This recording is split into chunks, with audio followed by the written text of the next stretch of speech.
ఉత్తరప్రదేశ్ ఎన్నికల ఫలితాలు వైఎస్ జగన్ కు దాదాపు 40 కోట్లకు పైగానే మిగిలాయంటున్నారు రాజకీయ విశ్లేషకులు.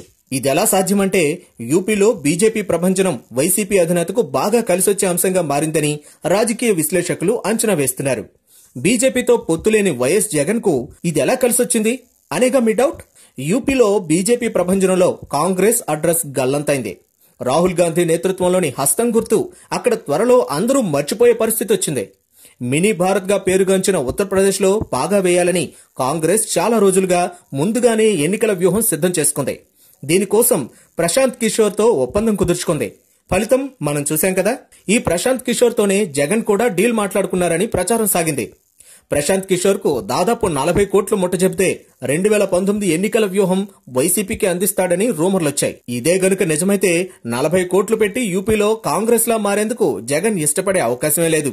అందుకే అంత్యనిష్ఠూరం కంటే ఆదినిష్ఠూరమే మేలనుకుని ప్రశాంత్ కిషోర్ తో డీల్ క్యాన్సిల్ చేసుకుంటే 40 కోట్లు మిగులుతాయంటున్నారు విశ్లేషకులు. వైఎస్ఆర్సీపీ నేతలు కూడా ఇలానే ఆలోచిస్తున్నారట.